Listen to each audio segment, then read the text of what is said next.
self is the illest. Master self is the illest. Master self is the illest. Master self is the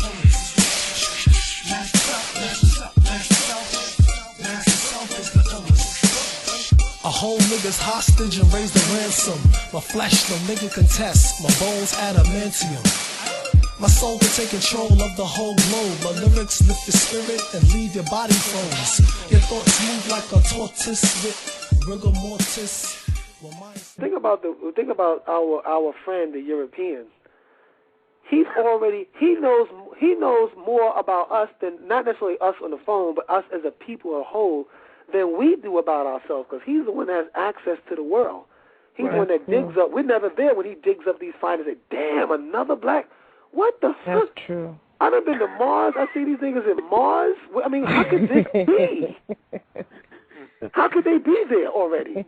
And he's completely paranoid. He realizes, oh, shit. I wouldn't be surprised. You're right. He was. I wouldn't be surprised if the Egyptians developed technology that got their ass on the Mars. They probably got an Egyptian colony on Mars. They said it, son. They said they have a pyramid on Mars. They showed, remember the face? Remember, what was it in the 90s? The face on Mars. Right. Really? We already there. Yeah. Go back and Google that. The face on Mars. It looked like an Egyptian. Wow, that's deep. We already been there, done that. We left this dude. This dude is running around here like a kid that ran into his father's gun collection. Playing with his father's, playing with magnets in his uncle's yard. He's a baby. He's a baby in this now. He seems so powerful and big to us because we've been asleep for so long. But he and is nothing. and he's been working overtime to keep us in a certain state so that we don't become aware and conscious. Right. Because if he ain't that bad, in other words. Because if you're that bad, you know what you do? You just leave us alone. Because you, Mr. Superior White Man, it doesn't matter what we do. We can organize or whatever. It won't matter to you because you're just so superior to us. No. Apparently it does matter. It matters so much that every time, like during the 60s, what did they have? COINTELPRO. If it don't matter, what you got that for? Right. Why are you infiltrating into the organizations to try to make sure that we never organize? You're the great, all-powerful white man. Right. You know, y'all better hush it because they are listening. Yeah, I know. That's the reason why I'm talking this way.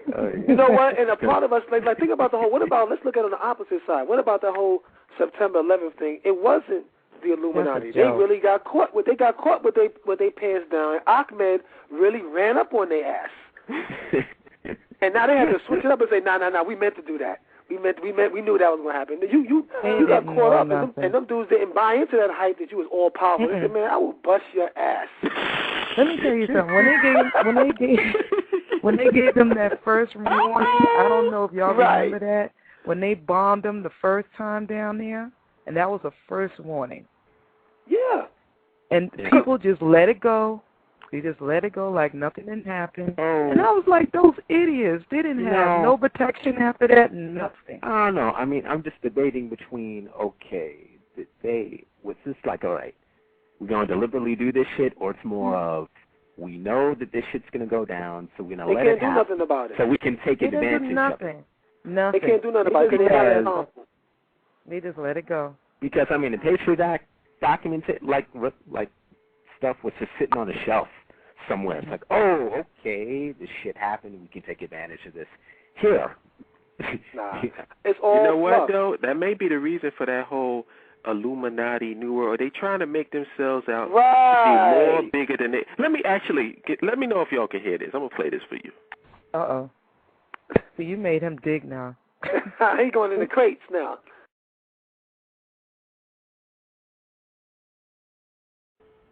Yeah, I feel the same way. You know, I feel that way, too, because I think this is all bullshit, too, because that's the old hype. Remember, like, in The Wizard of Oz, when they came to realize, oh, shit, the great and powerful Oz, who is this dude behind the... Hey, pay no attention to that man behind the screen, you know. Come to find out, it's this motherfucker playing little power games, and he's scared to death himself. Wait a minute, but look how he controlled the nation. He didn't even have to come out at all. All you got to do is read The Art of War. He played it. Read The Art of War, read the 48 Laws of Power, and one of the things that they always say that you have to do is to make yourself look bigger than you actually are. Wow. Because when you really get down to it, what you got is a bunch of old, decrepit-ass white men. Right. Yeah. Which is why my strategy for dealing with the Illuminati is to put a fucking bullet in their heads. We got all this. They got all this power. If you got all this power, all this, they showing you all these movies, spend all this money. I really believe now that if we really talk, they spent all this money doing this enemy of the state to scare you into thinking, don't you dare think you're going to rob me. When we look into your pocket, we can see from out. If you can see from outer space, look into my pocket. How come you can't catch some 7-foot ass Arab man? Yeah. Because you ain't looking. Because then he say, well, because we ain't looking for him, because we got him. Because we the New World Order. Get the fuck out of here. You are the Wizard of Oz, the man behind the curtain. That's all you are. I want to let Mr. Holipsism look at this DVD that I had. It's called The Lies We Trust.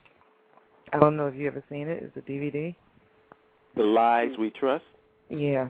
And it tells you about all that, the 9/11, everything. It just breaks it right down.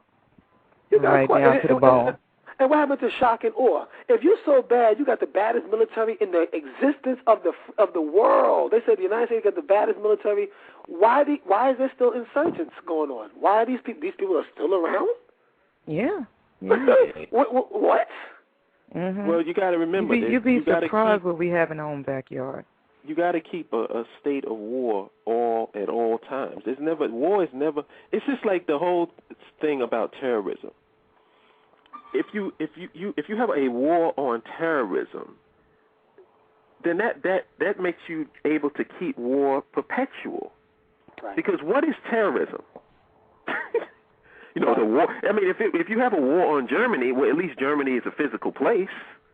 Right. True. You're fighting the Germans. Eventually that battle's going to be over. That's not going to go. But fighting terrorism? Well, that'll go on for centuries. I mean, how do you stop? Because the United States, by definition, is a terrorist country. Mm-hmm. Yeah. Wow. There's a lot of smoke screens. It's hard to deal with a group of individuals who are united and are willing to sacrifice at all costs human lives and destruction. And it's hard to negotiate and deal with people like that because sooner or later it's going to come down to people losing their lives. And most of us want to stop at that gate. We didn't come here to just die that kind of death. Well, the people, what they say, the religion is the opium of the masses. Yeah. The people that these people get to do these acts may believe in God, and they may be very religious people. But when you really stop and think about it, this whole thing is a scam. This whole thing is a game. There is no resistance movement to the capitalism because think about it. The Bin Laden family are capitalists. Right. He got his money from capitalism. Oh yeah. So what vested interest does he have in the fall of capitalism? It's bullshit. Right. If you're a terrorist organization, you have to be financed. Who are you going to be financed by? Saudi Arabians? Right. So what are they? Are they revolutionaries? Saudi Arabia is in bed with the United States. In bed. So it's all a game. If there's a resistance movement, who's the financier of this so-called resistance movement? If there's some radical Muslims, who's their financier? And how did that financier get their money? By not interacting with the United States? Right. So it's all bullshit. It's all the fucking game. And what they do is they use the masses with this religion stuff. That's why everybody says, oh, religion is the poison. No. No, the people in power are not religious. The people in power don't even believe in God. Right. That's for you so they can get you to go charging into the battlefield. Right, because what better way to control the population is let them be self-controlled. Now, you self-check. I ain't got to worry about using all this means because just like a fight, if I can convince you with a strong look or come here, and do that, and you ain't gonna fight me, that's better, because if you fight me, Lord have mercy, you might realize that my chin is suspect. Like, uh-oh. Right. Oh, snap, he's staggered? I might be able to knock this fool the fuck out. That's the Mike Tyson syndrome. I realized, wait a minute, this nigga ain't as bad. And it took a dude that had nothing to lose to expose that. It takes someone to say, you know what, if you're gonna kill me, but I'm not gonna stop.